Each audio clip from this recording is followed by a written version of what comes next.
What is so important about understanding the pathway through which the impulse travels down through the autorhythmic fibers of the conduction system? Well, this pathway, the direction and rate of depolarization through the heart, creates an electric current that can be picked up outside of the heart with electrodes on the body's surface.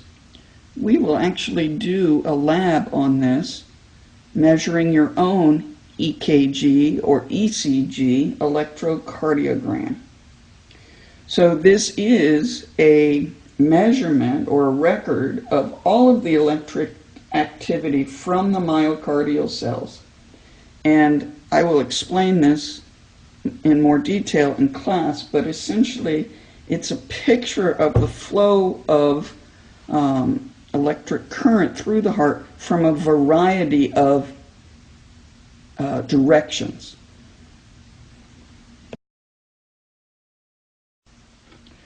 Refer back to the previous slide and make sure that you can answer the question, where does the signal start? Who is the big daddy of the conduction system of the heart? Well, it's the SA node, sinoatrial node.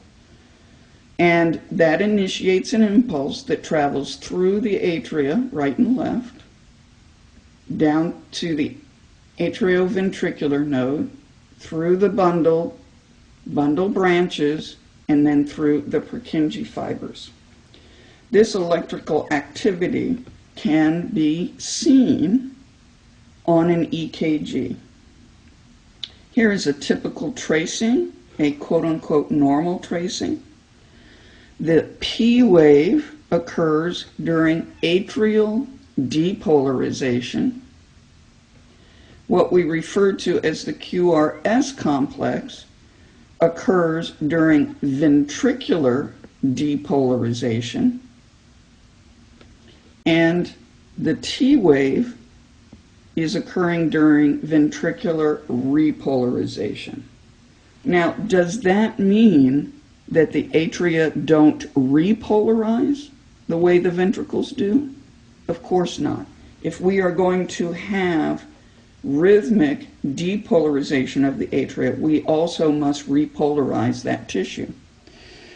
But atrial repolarization, we say, is hidden behind the QRS complex. Again, we will see this in lab.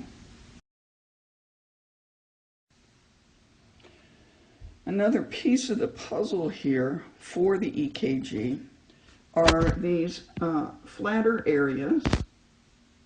What are they called? Segments. If we have a segment combined with a wave, it is called an interval. Okay. These have significance. The segments in particular have significance because it is during this point in time that our electrical activity is going to result in mechanical activity. So if we look at this tracing, atrial depolarization is going to result in atrial contraction. QRS depolarization triggers ventricular depolarization, and the ST segment will be the time during which the ventricles contract. And then we have the ventricular repolarization, which is going to result in our TP interval or segment, and that is during atrial and ventricular relaxation.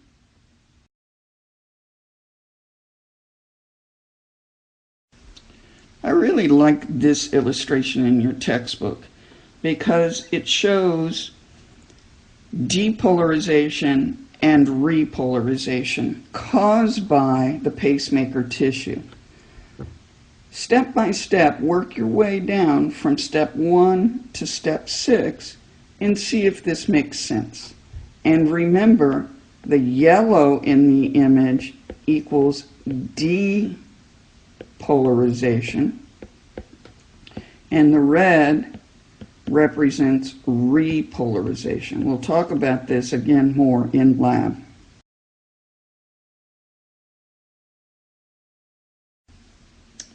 Another nice illustration from your textbook. In the upper left-hand corner, you see a normal sinus rhythm, EC or EKG tracing. And then the other three show dysfunctions. For example, junctional rhythm is when P waves are absent. What does that tell you? If the P waves are absent, that means the SA node is not working. So here we have QRS, T, no P. QRS, T, no P. Now, when that happens, the AV node has to take over as the pacemaker. And life can be sustained with just the AV node being the pacemaker, but its normal rhythm is going to be 40 to 60 beats per minute. Therefore, it will be a more sedentary life. C shows something called heart block, and in this case it's called second-degree heart block. In this case, the SA node works normally, but the AV node fails. Not all the time, but in this case shown here, there are 2 P waves for each QRS wave, which is what makes it second-degree heart block. So again, let's look here.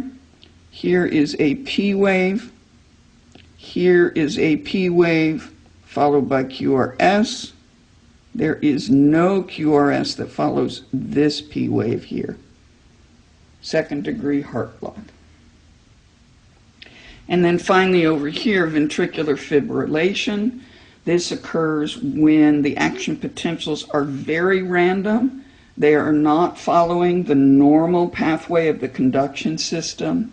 And that means the ECG is very chaotic. What else would be chaotic? The way the contractile muscles contract. So this would result in really poor blood flow out of the heart and through the blood vessels. This is what's seen during an acute heart attack and after an electrical shock. If you receive an electrical shock from lightning or touching a hot electric wire, that disturbs the normal rhythm of your heart.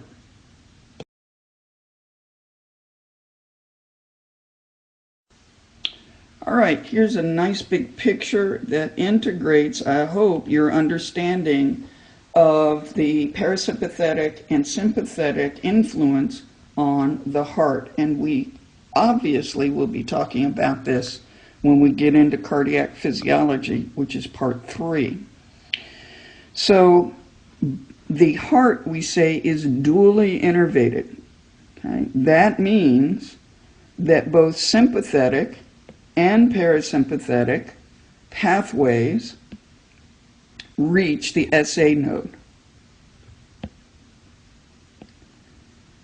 They are antagonistic, as we have seen before in the autonomic nervous system. The vagus nerve, if you'll recall, is the major parasympathetic nerve that influences the viscera. This is especially true when we look at the heart. It innervates the SA node and the AV node. Therefore, it has an influence on heart rate. So parasympathetic nervous system influences heart rate. The sympathetic pathway,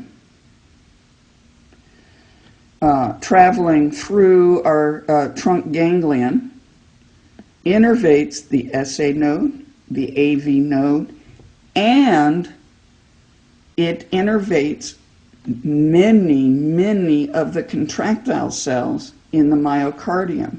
And therefore, the sympathetic nervous system influences heart rate and force of contraction.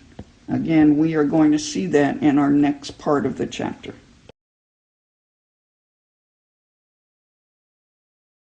Before we start into the details of cardiac physiology, I want to show you this illustration from the other textbook that I like so much, that shows the flow of current through the myocardium.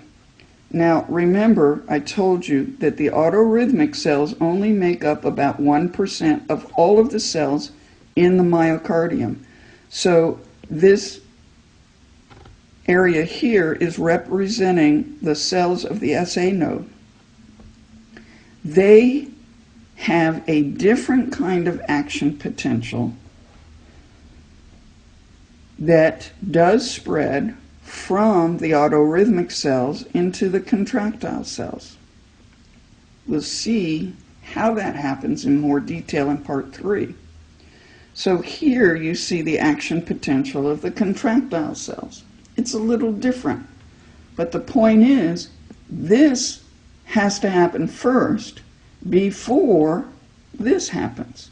So you have to have depolarization of the autorhythmic cells that then spreads and triggers depolarization of the contractile cells. Let's look at that in more detail in the third part.